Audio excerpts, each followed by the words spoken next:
Friends, prime IAS में आपका स्वागत है। 70वीं बीपीएससी का नोटिफिकेशन आ चुका है। साढ़े 1900 से भी ज़्यादा सीटें आई हुई हैं कंबाइंड में और सीडीपीओ मिलाकर। आगे भी बढ़ने की संभावना है, वो नोटिफिकेशन में भी लिखा हुआ है। परंतु सबसे इम्पॉर्टेंट बात है कि इसका जो शुरुआत होता है वो एप्लीकेशन करने से होता है। तो एप्लीकेशन क्योंकि इस बार एडिट ऑप्शन नहीं दिया हुआ है, तो इसीलिए बहुत ध्यान से भरने की आवश्यकता है। ठीक है, तो ऑनलाइन एप्लीकेशन भरने का विंडो 28 तारीख यानी 2 दिन पहले से शुरू हो चुका है और 20 दिन तक चलेगा, यानी 18 अक्टूबर तक चलेगा। ठीक है, तो लास्ट मोमेंट का वेट मत कीजिए और ये वीडियो ज़रूर देख लीजिए। उसके बाद ही या तो खुद से भर लीजिएगा फॉर्म, या फिर उसके बाद आप साइबर कैफ़े जा सकते हैं, वहाँ पे आप बेटर इन्फॉर्म्ड रहेंगे।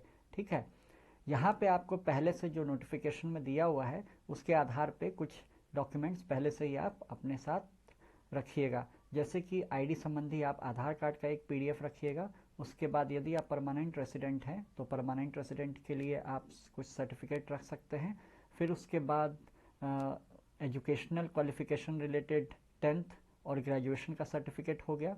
यदि आप रिजर्व कैटेगरी से आते हैं तो उससे संबंधित सर्टिफिकेट पर रिजर्व कैटेगरी के लिए कंसिडर होने के लिए आपके पास परमानेंट रेसिडेंट होना ज़रूरी है। ठीक है, उसके अलावा आपके पास अपना इंग्लिश और हिंदी में सिग्नेचर होना चाहिए। पीडीएफ जो है वो 100 केबी से कम साइज़ का होना चाहिए और जो सिग्नेचर है उसका साइज़ 15 केबी से कम होना चाहिए और 220 गुना 100 पिक्सल का साइज़ का होना चाहिए। तो इसके बारे में भी हम लोग आपको बता देंगे। ठीक है, मुख्यतः ये जो एप्लीकेशन प्रोसेस है ये 4 स्टेप्स में है। ठीक है, 4 स्टेप्स। सबसे पहले आपका OTR आता है। ठीक है, सबसे पहले आपका वन टाइम रजिस्ट्रेशन होगा। जो लोग 69 बीपीएससी का फॉर्म पहले भर चुके हैं उन्हें दोबारा OTR करने की ज़रूरत नहीं है, वो उस समय का ही यूज़र आईडी और पासवर्ड से लॉगिन कर सकते हैं।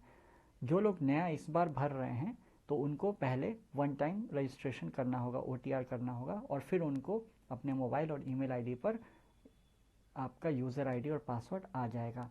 दूसरे स्टेप में आपको सारी चीज़ें कंफर्म करने के बाद आपको एजुकेशनल सर्टिफिकेट अपलोड करना होगा, एजुकेशनल सर्टिफिकेट। उसके अलावा आपको अपना वेबकैम से फ़ोटो अपलोड करना होगा। ठीक है, उसके अलावा आपको अपना सिग्नेचर हिंदी और इंग्लिश में अपलोड करना होगा। तो ये मुख्यतः करने के बाद फिर आपका 4th स्टेप आता है जो कि पेमेंट करने का ऑप्शन है। ठीक है, और लास्ट में जब ये सारी चीज़ें हो जाती हैं तो फाइनल स्टेप जो है वो आपका है डाउनलोड कंप्लीटेड एप्लीकेशन फॉर्म। ठीक है, तो ये सारे मुख्यतः स्टेप्स हो गए। तो चलिए आगे हम लोग बढ़ते हैं और कोई भी गलती नहीं करना है, अच्छे से धीरे धीरे करके पूरा प्रोसेस समझ लीजिए और फिर आप भी भर सकते हैं या साइबर कैफ़े में भरवा सकते हैं। तो सबसे पहले आप फॉर्म भरने के लिए जो बीपीएससी की ऑफिशियल वेबसाइट है www.bpsc.bih.nic.in इस पर जा सकते हैं। फिर वहाँ पे आपको एक होम पेज पर अप्लाई ऑनलाइन का सेक्शन मिलेगा। ठीक है, इस पर जब आप क्लिक कीजिएगा तो फिर आपको नया विंडो ओपन होगा जिसमें कि आप बीपीएससी ऑनलाइन एप्लीकेशन पे आप क्लिक करेंगे और फिर आपको ये गाइड करते हुए ले जाएगा नेक्स्ट पर और आपसे पूछेगा कि ये वेबसाइट आपको दूसरे वेबसाइट पे ले जाएगा। तो आप आराम से ओके कर दिएगा, कोई घबराने वाली बात नहीं है। जब आप ओके करते हैं तो फिर आपको onlinebpsc.bihar.gov.in आपके लिए खुल जाता है। आप चाहें तो डायरेक्टली इस साइट को भी विजिट कर सकते हैं, तो आप आपके पहले के 3 स्टेप्स स्किप हो जाएंगे। फिर यहाँ पे जो लोग 69 बीपीएससी का फॉर्म भरे थे वो लोग यूज़र आईडी पासवर्ड जो उस समय का है और कैप्चा को भर देंगे और फिर उसके बाद लॉगिन कर लेंगे। जो लोग इस बार पहली बार भर रहे हैं वो लोग यहाँ से स्क्रॉल डाउन करेंगे इस पेज पर, और स्क्रॉल डाउन करने के बाद उनको नीचे में दिखेगा click here for one time registration. ये जब वन टाइम रजिस्ट्रेशन पे वो क्लिक करेंगे तो उनके सामने इस प्रकार का एक फॉर्म खुलेगा। ठीक है, वन टाइम रजिस्ट्रेशन का। इस फॉर्म में आप अपना नाम, मिडिल नेम, लास्ट नेम वगैरह देंगे। फिर उसका date of birth, father's name, husband's name अगर एप्लीकेबल है विवाहित महिलाओं के लिए। फिर उसका mother's name, marital status, gender, ID type, ये सारी चीज़ें आप इसमें सेलेक्ट कर लेंगे। ठीक है, फिर उसके बाद फॉर्म आगे बढ़ता जाएगा, स्क्रॉल डाउन करते रहेंगे, नीचे की तरफ जाएंगे और फिर उसके बाद आपको आईडी टाइप में आधार कार्ड पहले से सिलेक्टेड है वो आप सेलेक्ट कर सकते हैं, सेलेक्टेड है। फिर उसके बाद आपको अगर कोई और सेलेक्ट करेंगे तो आपको आइडेंटिफिकेशन नंबर डालना पड़ेगा। और फिर उसके बाद आपको मैंडेटरीली आधार कार्ड का आइडेंटिफिकेशन नंबर डालना है, ठीक है। और फिर उसके बाद उसको कंफर्म कर देना है, ठीक। तो जनरली आधार कार्ड ही रहने से सारी चीज़ें आसान हो जाती हैं। आपको आधार कार्ड में टिक है, उसी में आप आधार नंबर डालिए, उसका आइडेंटिफिकेशन डालिए, और फिर उसके बाद आप अपना एक जो पहले से आपने 100 KB से कम का आधार कार्ड का एक PDF रखा है उसको आप इसमें अपलोड कर दीजिए। फिर उसके बाद कुछ मैंडेटरी क्वेश्चंस हैं, जैसे कि क्या आप भारत के नागरिक हैं, क्या आप परमानेंट सिटीजन ऑफ बिहार हैं, अपने हिसाब से भर लीजिएगा। फिर उसके बाद क्या आप रिजर्व कैटेगरी से आते हैं, क्या आप अगर आप आते हैं तो सॉरी इनमें से आप कोई भी सेलेक्ट कर लीजिएगा। फिर उसके बाद सॉरी फिर उसके बाद आप आर यू ग्रैंडसन और डॉटर ऑफ फ्रीडम फाइटर, ये वाला सेक्शन आएगा। फिर पर्सन्स विद डिसेबिलिटी अगर है, 40% से ज़्यादा अगर डिसेबिलिटी है, और इन कैटेगरी में आप सेलेक्ट कर सकते हैं यदि एप्लीकेबल है तो। फिर उसके बाद आपके लिए आएगा कि क्या आप एक्स सर्विसमैन बिलोंग करते हैं, क्या आप एनसीसी कैडेट हैं, क्या आप बिहार गवर्नमेंट के एम्प्लॉय हैं, तो इनका आप आंसर करते हुए आगे बढ़ सकते हैं। फिर उसके बाद आपका एड्रेस का सेक्शन आएगा। ये अभी वन टाइम रजिस्ट्रेशन ही चल रहा है, जो लोग फर्स्ट टाइम भर रहे हैं उनको अपना एड्रेस भर देना है, करस्पॉन्डेंस का एड्रेस और परमानेंट एड्रेस, ये दोनों अगर सेम है तो दोनों सेम हो जाएगा, ठीक है। फिर उसके बाद यहाँ पे लिख रहा है कि परमानेंट रेसिडेंस जो है वो जो होंगे उन्हीं के लिए रिजर्वेशन रहेगा। बाहर के जो हैं जिनके पास बिहार का परमानेंट रेसिडेंस का सर्टिफिकेट नहीं है उनके लिए EWS, SC, ST, EBC, BC reservation applicable नहीं है। यही डिस्क्लेमर यहाँ पर दिया हुआ है। फिर उसके बाद आपका एजुकेशनल डिटेल्स आपसे भरवाए जाएंगे, 10th का, 12th का और ग्रेजुएशन का, अंडर ग्रेजुएट का। ये सारी चीज़ें भरने में आपका subject, session, passing year, college institute, board university, marks obtained, CGPA, full marks और परसेंटेज, तो ये सारी चीज़ें आपको भरवा ली जाएंगी। ये सारी चीज़ें भरने के बाद अब फाइनली आपको ईमेल वेरीफाई करना है। ईमेल एड्रेस यहाँ पे आपको एंटर कर देना है। फिर उसके बाद ईमेल को वेरीफाई कर लेना है, उस पर OTP जाएगा उसकी मदद से। फिर उसके बाद आपको मोबाइल नंबर अपना डालना है और मोबाइल पर OTP आएगा, उससे आपका मोबाइल नंबर भी वेरीफाई हो जाएगा। फिर आपको कैप्चा यहाँ पे एंटर करना है जो भी दिख रहा होगा, और फिर जो भी दिख रहा हो कैप्चा वो यहाँ पे एंटर कर दीजिएगा और सबमिट रजिस्ट्रेशन फॉर्म। इस तरीके से आपका वन टाइम रजिस्ट्रेशन हो गया जो लोग पहली बार भर रहे हैं। तो ये होने के बाद फिर आप ऑनलाइन bpsc.bihar.gov.in पर जाएंगे, वहाँ पे यूज़र नेम और पासवर्ड एंटर करके और कैप्चा एंटर करने के बाद लॉगिन कर लेंगे, और 69 BPSC वाले यहाँ से सीधा लॉगिन करेंगे। अब यदि कोई पहले से फॉर्म अगर भरे हुए हैं किसी एडवर्टीज़मेंट के अंदर, तो वो आपको पहले से दिखाएगा, और लाइव एडवर्टीज़मेंट्स जो हैं वो आपको नीचे के सेक्शन में दिखाएगा जितने भी आएंगे। तो अभी 78 BPSC लाइव है, तो इसमें अप्लाई ऑनलाइन का ऑप्शन आता है। इस पर जब आप क्लिक करेंगे तो फिर आपको एक नया विंडो खुलेगा जिसमें कि आपको कंफर्म या डिटेल्स करके आएगा। ये सारे डिटेल्स जो आपने ऑलरेडी वन टाइम रजिस्ट्रेशन या फिर 69 BPSC में जो लोग भरे हैं उनको वही सारे डिटेल्स होंगे। ये सारे पहले से ही पॉपुलेटेड होंगे या फिर भरे हुए होंगे, और इनको आपको बस एक सरसरी निगाह से देखना है और बाद में कंफर्म कर देना है। फिर उसके बाद आपका कंफर्मेशन सक्सेसफुल हो जाएगा, और फिर आपको ये पेज को क्रॉस कर देना है, और ये BPSC पोर्टल जो है वो पहले से खुला हुआ रहेगा। उस पर आगे का स्टेप यदि नहीं दिख रहा होगा तो लॉग आउट करेंगे, और री लॉगिन करने के बाद फिर से आपको ये विंडो दिखेगा। और जब फिर से री लॉगिन करेंगे तो इस बार अब आपको 78 BPSC का जो अप्लाई ऑनलाइन पहले जो दिख रहा था वो अब आपको व्यू डैशबोर्ड दिखेगा। इस पर जब आप क्लिक करेंगे तो आपके लिए एक नया विंडो ओपन होगा, और वहाँ पे आप देखेंगे एप्लीकेशन फॉर्म। एप्लीकेशन फॉर्म जो दिखेगा इसको आप क्लिक करेंगे। इसको क्लिक करने के बाद अब आपके लिए टाइमर सहित एक नया विंडो खुल जाएगा। ये 24 मिनट का टाइमर लगभग रहेगा, और इसमें आपका स्टार्टिंग के टाइमर जब शुरू होगा तो यहाँ पे लगभग सारी चीज़ें पहले से ही भरे हुए होंगे। इसको एक बार सरसरी निगाह से बस आपको देख लेना है कि सारी चीज़ें सही हैं क्या, और फिर उसके बाद आपको नेक्स्ट बटन पे क्लिक कर देना है। यह नेक्स्ट बटन पे क्लिक करने के बाद अब शुरू होता है जहाँ से चीज़ें आपको भरनी पड़ेंगी। तो फिर नेक्स्ट बटन दबाने के बाद अब देखिए एंट्री नंबर 8 से मामला शुरू होता है। एंट्री नंबर 8 में आपको CCE और CDPO ये कंबाइंड कॉम्पिटिटिव एग्ज़ाम हुआ, इसमें मैक्सिमम सीटें हैं और CDPO की 12 सीटें हैं। तो यदि दोनों में अप्लाई करना है तो दोनों का आपको चेक कर देना है, एक में करना है तो किसी एक को ही आप चेक कर सकते हैं। और दोनों का फ़ी जो है 600 है, तो इसीलिए अगर दोनों को चेक करेंगे तो टोटल 1200 रुपये लगेंगे, और किसी एक को करेंगे तो आपको 600 ही लगेंगे। तो ये ओवरऑल सिनेरियो है।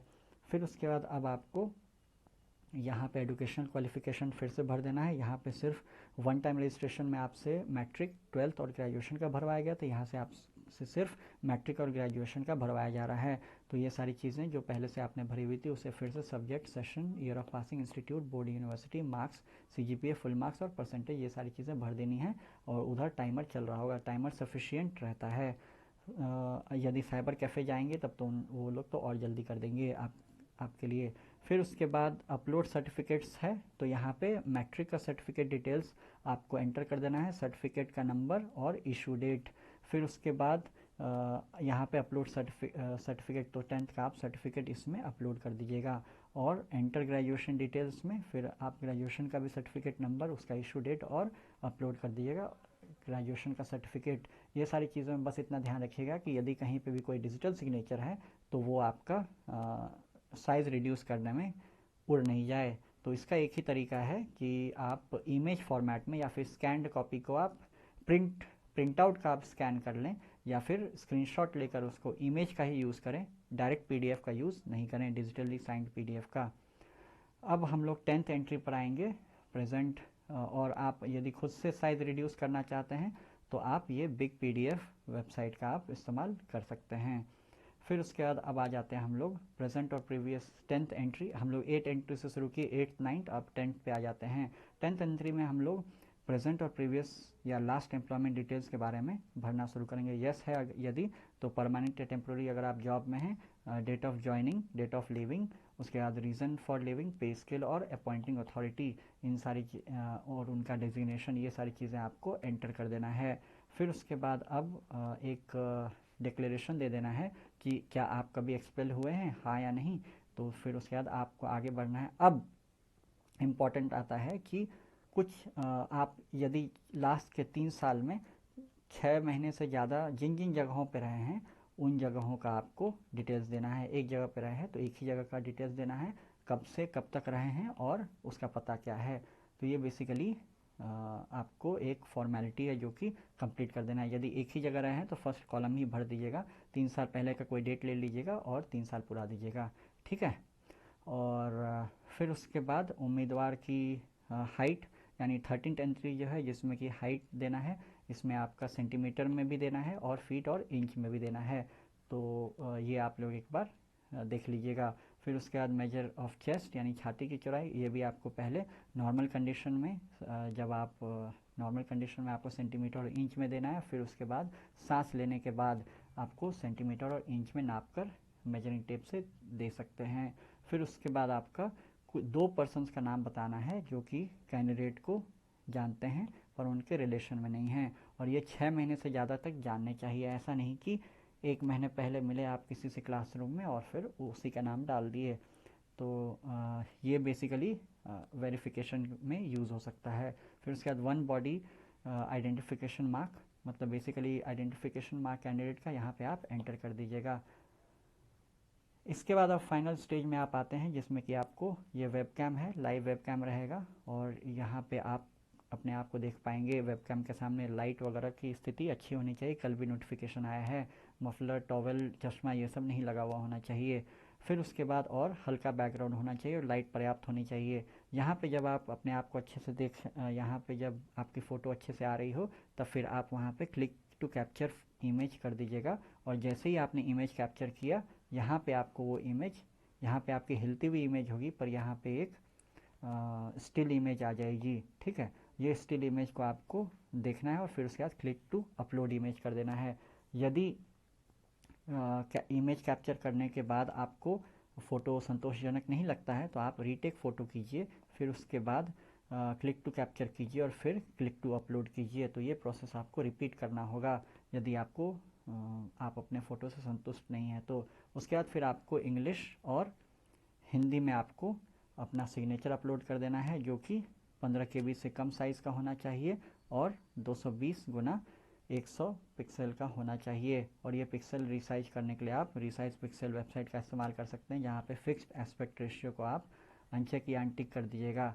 वहाँ पे बेसिकली बॉक्स रहता है जिसमें टिक रहता है, उसे आप अगर अनटिक कर दीजिएगा तो आप मनचाहा पिक्सल साइज़ उसमें भर के फ़ोटो को रिसाइज कर सकते हैं।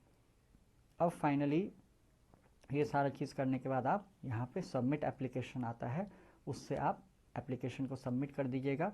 और करने के बाद फिर आपका एक एप्लीकेशन सबमिटेड सक्सेसफुली आ जाएगा। और फिर आप इस पेज को कैंसिल करके और वही पुरानी वाली टेक्निक यहाँ बीपीएससी पोर्टल पे जाके यदि आगे का स्टेप नहीं दिख रहा है तो लॉग आउट करके फिर ही लॉगिन करके और 70th बीपीएससी के डैशबोर्ड पे आप चले जाएंगे। और ये डैशबोर्ड पे जाने के बाद ये डैशबोर्ड पे जब आप क्लिक करेंगे तो फिर आपको पेमेंट का ऑप्शन दिखेगा। ये पेमेंट का ऑप्शन पे जब आप क्लिक करते हैं तो क्लिक करने के बाद आपको आपके सारे डिटेल्स यहाँ पर एंटर रहेंगे।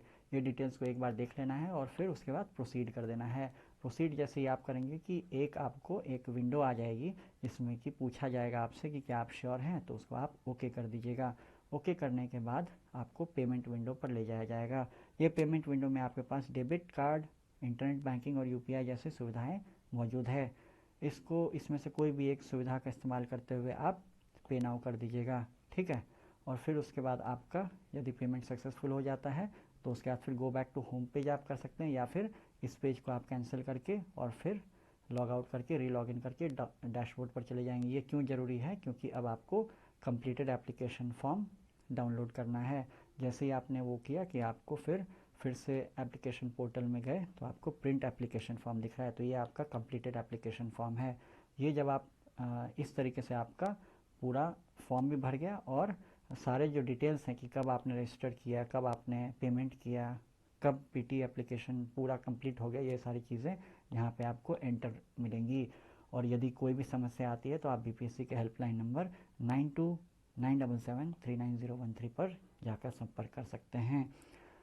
तो चलिए ठीक है, इस तरीके से मैंने आपको सारे स्टेप्स बता दिए कैसे आपको वन टाइम रजिस्ट्रेशन करना है, फिर आपको एजुकेशन सर्टिफिकेट, फोटोग्राफ, सिग्नेचर इत्यादि अपलोड करना है, पेमेंट करना है और फिर आपको अपनी कंप्लीटेड एप्लीकेशन फॉर्म को डाउनलोड कर लेना है। और इन सारे डिटेल्स को संभाल के रखना है फाइनल वेरिफिकेशन तक के लिए, और उसके आगे भी संभाल के रखना है जब तक आप पोस्टिंग ना हो जाए आपकी।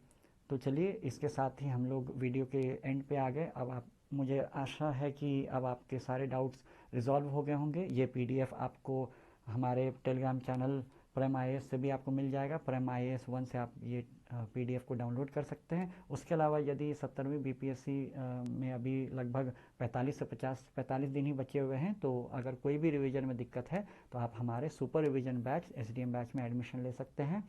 ये एक इसमें एक्सपर्ट लेड रिवीजन है। सारे टीचर्स आपको 30 दिन में सारे सब्जेक्ट्स करवा देंगे इंक्लूडिंग करंट अफेयर्स, और इसमें 5 बार रिवीजन है। आप चाहे तो शेड्यूल में देख सकते हैं। पहला रिवीजन 30 दिन में हो जाएगा, उसके बाद फिर बाकी 4 राउंड्स जो हैं वो आपके 11 दिन, 5 दिन, 3 दिन और 1 दिन के होंगे। तो इस तरीके से आप रिवीजन जो है हमारे गाइडेंस में अच्छे से आपकी इफ़ेक्टिव रिवीजन हो जाएगी।